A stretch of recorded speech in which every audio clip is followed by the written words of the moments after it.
മന്ത്രി K B ഗണേഷനുമായിട്ടുള്ള ആ ഒരു വിവാദം അങ്ങോട്ട് കെട്ടടങ്ങുന്നില്ല. അത് മൂപ്പര് ചോദിച്ചു വാങ്ങിയതാണ്. മന്ത്രി ചെയ്തത് ശരിയോ തെറ്റോ എന്നാണ് ചോദ്യം. എൻ്റെ അഭിപ്രായം എന്നല്ല, കേരളത്തിലെ ബഹുഭൂരിപക്ഷം വരുന്ന കക്ഷി രാഷ്ട്രീയ ഭേദമന്യേ സംസാരിക്കുന്ന ആൾക്കാരുടെ അഭിപ്രായം മന്ത്രി കാണിച്ചത് ഷോയാണ് എന്നാണ്. ഷോ എന്ന് പറഞ്ഞാൽ വെറും ഷോ അല്ല, പട്ടി ഷോ. മുമ്പ് ഏതാണ്ട് 1.5 വർഷം മുമ്പ് തിരുവനന്തപുരത്ത് അവിടുത്തെ മേയർ കാണിച്ചിട്ടുള്ള ഷോ ഉണ്ടല്ലോ, സെയിം ഷോ. ഇവർ രണ്ടുപേരും ചെയ്തത് കുറ്റമാണ്, ക്രിമിനൽ കുറ്റമാണ്. അതായത് ഒരു പൊതുഗതാഗത സംവിധാനം, ആ പൊതുഗതാഗത സംവിധാനത്തിൽ കുറെ ആൾക്കാർ യാത്ര ചെയ്യുന്നുണ്ട്, വെറുതെ കാലുവണ്ടി ഓടിപ്പോയല്ലോ. ആ ടിക്കറ്റ് എടുത്ത് തങ്ങളുടെ സഞ്ചാരപാതയിൽ സഞ്ചരിച്ചുകൊണ്ടിരിക്കുന്ന, അതിന് സർവീസ് കൊടുത്തുകൊണ്ടിരിക്കുന്ന ഒരു വാഹനത്തെ അനാവശ്യമായി വഴിയിൽ തടഞ്ഞു നിർത്തി പട്ടി ഷോ കാണിച്ചത് ക്രിമിനൽ കുറ്റം അല്ലാതെ പിന്നെ എന്താണ്? അവരെ രക്ഷിച്ചെടുക്കാൻ വേണ്ടി, ഇപ്പൊ മേയറെ രക്ഷിച്ചെടുക്കാൻ വേണ്ടിയിട്ട് ഏതുവാണ് കുറ്റക്കാരൻ എന്ന ലെവലിൽ ഇപ്പോൾ കാര്യങ്ങൾ എത്തിച്ചേർന്നിട്ടുണ്ട്. അതുപോലെ ആരെങ്കിലും കേസ് കൊടുത്താൽ ഈ മന്ത്രിക്കെതിരെ ഒരു ചുക്കും ചുണ്ണാമ്പ് എടുക്കാൻ പോണില്ല, അത് വേറെ വിഷയമാണ്. സത്യത്തിൽ ഈ മന്ത്രി എന്തായിരുന്നു ചെയ്യേണ്ടിയിരുന്നത്? അതിനകത്ത് വേസ്റ്റ് കുപ്പി ഇട്ടിട്ടുണ്ടോ, അല്ലെങ്കിൽ വെള്ളക്കുപ്പി ബാക്കി ഇട്ടിട്ടുണ്ടോ? ഇതുണ്ടെങ്കിൽ ആ ഡിപ്പോ രാവിലെ പോകുമ്പോൾ എങ്ങനെയായിരുന്നു കൊടുത്തു വിട്ടിരുന്നത്? വണ്ടി ക്ലീനാക്കിയാണ് കൊടുത്തു വിട്ടിരുന്നത് ഒന്ന് അന്വേഷിക്കണം. ഇനി അതല്ല, തിരിച്ചു വന്നപ്പോൾ ഇതെങ്ങനെയാണിത് വന്നത്, അത് അവർ കുടിക്കണമെന്ന് അന്വേഷിക്കണം. അപ്പൊ ഇതൊക്കെ അന്വേഷിക്കേണ്ട സ്ഥാനത്ത് അവിടുത്തെ ഉദ്യോഗസ്ഥന്മാരെ പിടിച്ച് ഞെട്ടിച്ച് താനാണ് ഇവിടുത്തെ വലിയ മാടമ്പി എന്ന് കാണിക്കാൻ വേണ്ടിയിട്ട് ഷോ കാണിച്ചത് അത്ര സുഖകരമായ ഒരു കാര്യമായിട്ട് തോന്നുന്നില്ല. അതുകൊണ്ടാണ് ജനം എതിർക്കുന്നത്. ഒരിക്കലും ഒരു മന്ത്രിയുടെ സ്ഥാനത്ത് നിന്ന് ഇങ്ങനൊന്നും വരാൻ പാടുണ്ട്. നിങ്ങൾ പറയും, എന്നെ കേൾക്കുന്ന നിങ്ങൾ പറയും, ഇതൊരു മന്ത്രിക്ക് ചേർന്നൊരു പണിയാണോ? ഒരിക്കലും ചേർന്ന പണിയല്ല. മാത്രമല്ല, ഇത്തരം പൊതുഗതാഗത സംവിധാനങ്ങൾ വഴിയിൽ തടഞ്ഞു നിർത്തരുതെന്ന് ഗവൺമെന്റ് ഉത്തരവിട്ടിട്ടുണ്ട്. എത്ര തവണ ഉത്തരവിട്ടിട്ടുണ്ട്. അത്തരത്തിലുള്ള ഉത്തരവുകളെല്ലാം കാറ്റിൽ പറത്തിക്കൊണ്ട് ഈ മന്ത്രി തന്നെ ഇത് ചെയ്യുമ്പോൾ ആ പറഞ്ഞ കണ്ടക്ടറും ആ ഡ്രൈവറും ഒക്കെ അതിലും വലിയ കുറ്റം ചെയ്തിട്ടുണ്ടാകണം. ഇവർക്ക് കുടിക്കാനുള്ള വെള്ളം വെക്കാനുള്ള സംവിധാനം അതിനകത്ത് എവിടെയെങ്കിലും വെച്ചിട്ടുണ്ടാകണം, ഒരു തടസ്സമില്ലാതെ. അങ്ങനെ വരുമ്പോൾ അതില്ല എന്നുണ്ടെങ്കിൽ സ്വാഭാവികമായിട്ടും അവർ എവിടെയെങ്കിലും പറ്റുന്നിടത്ത് വെക്കും. ഓടുന്ന വാഹനത്തിൽ എവിടെയെങ്കിലും വണ്ടി നിർത്തുമ്പോൾ ആ നിർത്തുന്ന സമയത്ത് എടുത്ത് കുടിക്കാനുള്ള ഒരു സൗകര്യപ്രദമായ ഒരു സ്ഥാനത്ത് ഡ്രൈവറുടെ കൈയെത്തുന്ന സ്ഥലത്ത് വെക്കും. അല്ലാതെ അവിടെ നിന്ന് എഴുന്നേറ്റ് പോയിട്ട് വേറെ പോയിട്ട് കുടിക്കാനുള്ള സമയമൊന്നും ഉണ്ടാവില്ല. ഒരു സ്റ്റോപ്പിൽ ജസ്റ്റ് 1 മിനിറ്റോ പോലും നിർത്തൂല, ഒരു 5-10 സെക്കൻഡാണ് അവിടെ നിർത്തുന്നത്. ആ സെക്കൻഡിൽ ഇയാൾക്ക് വെള്ളം തുറന്ന് കുടിക്കണ്ടേ? ഇതിൽ വലിയൊരു അപകടം ഉണ്ടാവുന്നത് ഡാഷ്ബോർഡിന്റെ മുകളിൽ ഒരു കുപ്പി കണ്ടതാണ് പ്രശ്നം. ഇപ്പോൾ ആ ഡാഷ്ബോർഡിന്റെ മുന്നിൽ കണ്ട ആ കുപ്പി ഉരുണ്ട് വീണ് ഒരുപക്ഷെ താഴെ വന്ന് വീണിട്ട് വലിയ അപകടങ്ങൾ ഉണ്ടാകാം. പക്ഷെ അത്തരത്തിലുള്ള അപകടകരമായ സാഹചര്യത്തിലേക്ക് എത്തിച്ചിരിക്കുന്ന വിധത്തിൽ അതിനുള്ള ഡ്രൈവർ സംവിധാനങ്ങൾ അങ്ങനെയാണ് അവിടെ സജ്ജീകരിച്ച് വെച്ചേക്കണമെന്നുണ്ടെങ്കിൽ മന്ത്രി തന്നെയല്ല കുറ്റക്കാരൻ. ഓരോ വാഹനത്തിലും ഇത്തരത്തിൽ ദീർഘദൂര സർവീസ് ആയതുകൊണ്ട് തന്നെ അതിൽ അവർക്ക് വെള്ളം കുടിക്കേണ്ടി വരും. ഒന്നും ചിലപ്പോൾ അല്ല കടലമുട്ടായി ചിലപ്പോൾ തിന്നേണ്ടി വരും എന്നൊക്കെ സ്വാഭാവികമാണ്. യാത്ര ക്ഷീണം ഉണ്ടാവും, ചിലപ്പോൾ ഷുഗറോ അതുപോലെ എന്തെങ്കിലും കുറഞ്ഞു പോകുന്ന സാഹചര്യമൊക്കെ ഉണ്ടാവും, പറയാൻ പറ്റൂല.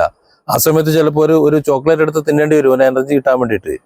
അപ്പൊ അതൊക്കെ എടുത്ത് വെക്കാനുള്ള ഒരു സംവിധാനം ഓരോ വാഹനത്തിലും വേണം. അത് തന്നെ ചെയ്യണ്ടേ? മൂപ്പര് വലിയ യമകണ്ഠ വണ്ടികളും ലക്ഷറി വണ്ടികളും ഇറക്കിക്കൊണ്ടുവന്നിട്ട് AC ഉണ്ട്, TV ഉണ്ട്, VCR ഉണ്ടെന്ന് പറഞ്ഞിട്ട് വല്ല കാര്യമുണ്ടോ? അതിൽ ഓടിക്കുന്ന ഡ്രൈവർക്ക് മര്യാദയ്ക്ക് ഇരുന്ന് ഓടിക്കാനുള്ള ഒരു സംവിധാനം ഒരുക്കണ്ടേ? അത് തന്നെയല്ലേ വേണ്ടേ? അത് ചെയ്യാതിരിക്കുക. ഇവിടെ എന്നിട്ട് വഴി തടഞ്ഞു നിർത്തിയിട്ട് പട്ടി ഷോ കാണിക്കുക. അതവിടെ ഇപ്പൊ കഴിഞ്ഞ ദിവസം കാണിച്ച പട്ടി ഷോ നമുക്കറിയാലോ. അവിടെ ഉദ്ഘാടന പരിപാടി വെച്ചത്, ഉദ്ഘാടന പരിപാടി അതിന്റെ ആവശ്യമുള്ളതാണോ? അവിടെ അവർക്ക് ഒരു നിയമസഭയിലോ അല്ലെങ്കിൽ അതിൽ വേറെ എവിടെയെങ്കിലും ഒരു ഫ്ലാഗ് ഓഫ് ചടങ്ങ് എല്ലാവരും പങ്കെടുപ്പിച്ചുകൊണ്ട് വെച്ചിട്ടും കൊടുക്കണം, അങ്ങനെ കൊടുക്കണമെന്നുണ്ടെങ്കിൽ. പക്ഷെ അത്തരത്തിലുള്ളൊരു ചടങ്ങ് വെച്ചാൽ തന്നെ ഒരു കഴിവുകേടാണ്. ഇത്രയും കാലം അങ്ങനെ ഒരു വാഹനം ഇല്ലാതെയാണ് ഈ വകുപ്പുകൾ പ്രവർത്തിച്ചെന്ന് ജനമറിയില്ലേ? നാണക്കേടല്ലേ അത്? അല്ലെ നാണം കെട്ടവന്റെ ആസനത്തിൽ വാല് കുരുത്താൽ അതും ഒരു അലങ്കാരം എന്നുള്ളത് കൊണ്ട് നടക്കുകയാണെന്നുണ്ടെങ്കിൽ ഇത്തരത്തിലുള്ള പട്ടിഷോകളും ഉദ്ഘാടന മാമാങ്കങ്ങളും ഒക്കെ ഒരു ഭയങ്കര രസമായിരിക്കും. പക്ഷേ ഒരു കാര്യം മനസ്സിലാക്കേണ്ടത്, ഓരോ പൗരന്റെയും സമയം വിലപ്പെട്ടതാണ്, ഓരോ പൗരന്റെയും ഓരോ രൂപയും വിലപ്പെട്ടതാണ്.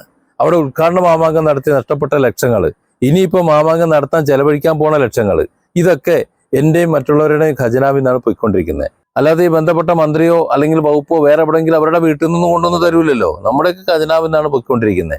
അതുപോലെ ഇങ്ങനെ വഴിയിൽ തടഞ്ഞു നിർത്തി ജനങ്ങളെ ബുദ്ധിമുട്ടിക്കുമ്പോൾ അവിടെ ഇറങ്ങിയിരിക്കുമ്പോൾ അവർക്കും നാണവും മാനവും ഉളുപ്പൊക്കെ ഉള്ള ആൾക്കാരാണ്. അവരുടെ അഭിമാനത്തിന് ഒരു ക്ഷതം ചെയ്യുന്ന ഒരു കോടതിയിൽ ഒരു കേസ് ഫയൽ ചെയ്താണ്ടല്ലോ, മര്യാദയ്ക്കാണ് ഇപ്പോൾ കോടതിയിൽ പ്രവർത്തിക്കുന്നത്. ഇവിടുത്തെ പോലീസ് സംവിധാനമോ മറ്റ് സംവിധാനങ്ങളോ ഒന്നുമില്ല, ഒക്കെ സഖാവൽക്കരിച്ചിട്ടുണ്ട്. മുമ്പ് നമ്മൾ സംഖ്യവൽക്കരിച്ചിട്ടുണ്ടെന്നാണ് പറയാറ്, പക്ഷെ ഇപ്പൊ സഖാവൽക്കരിച്ചിട്ടുണ്ട്. അതുകൊണ്ട് അങ്ങനെയാണ് അതിന്റെ ഒരു പോക്ക് എന്ന് പറയുന്നത്. അതുകൊണ്ട് ജനങ്ങൾക്ക് പ്രതീക്ഷയില്ല, ഇതിലപ്പുറമൊന്നും പ്രതീക്ഷിക്കുന്നില്ല. പക്ഷെ ഒരു കേസ് അങ്ങോട്ട് ഫയൽ ചെയ്താണ്ടല്ലോ, ഞങ്ങളെ യാത്ര മുടക്കി എന്ന് പറഞ്ഞ് കൊടുത്തു കഴിഞ്ഞാൽ മേയർ നടന്നിരുന്നത് പോലെ കുറച്ച് നടക്കേണ്ടി വരും. പക്ഷെ മേയറല്ല, മന്ത്രിയാണ് എന്നതുകൊണ്ട് ചിലപ്പോൾ പിണറായി സംരക്ഷിച്ചെന്ന് വരും, ഇല്ലേ? സംരക്ഷിച്ചെന്ന് വരും, അത്രേ ഉള്ളൂ. പക്ഷെ നിങ്ങൾ ചെയ്തത് ശരിയല്ല, വെറും ഷോയാണ്. ഇനിയിപ്പോൾ ന്യായീകരിച്ച് മെഴുകേണ്ട ആവശ്യമൊന്നുമില്ല. ഇവിടെ ഉത്തരവുണ്ട്, ഒരു യാത്രക്കാരൻ ടിക്കറ്റ് എടുത്ത് യാത്ര ചെയ്യുന്നതൊക്കെ യാത്ര ചെയ്യാൻ വേണ്ടിയിട്ടാണ്. ഒരു പറ്റ യാത്രക്കാർ തടയാൻ പാടില്ല. ഇനി അത്തരത്തിൽ തടയാം. ആ ഡ്രൈവർ ഒരു പക്ഷേ മദ്യപിച്ച് വണ്ടി ഓടിക്കുന്ന ഒരാളാണ്, അല്ലെങ്കിൽ അപകടകരമായ രീതിയിൽ വാഹനം ഓടിക്കുന്നു. അങ്ങനെയാണെങ്കിൽ യാത്രക്കാരുടെ സുരക്ഷയ്ക്ക് വേണ്ടിയിട്ട് തടഞ്ഞു നിർത്താം. യാത്രക്കാരുടെ സുരക്ഷയ്ക്ക് വേണ്ടി ഒരു പകരം ഡ്രൈവറെ കൊണ്ടുവന്ന് അയാളെ ഇറക്കി എടുത്തുകൊണ്ട് പോയിട്ട് പകരം ഡ്രൈവർ വെച്ചിട്ട് യാത്ര അയക്കാം. അതൊക്കെ ചെയ്യാം.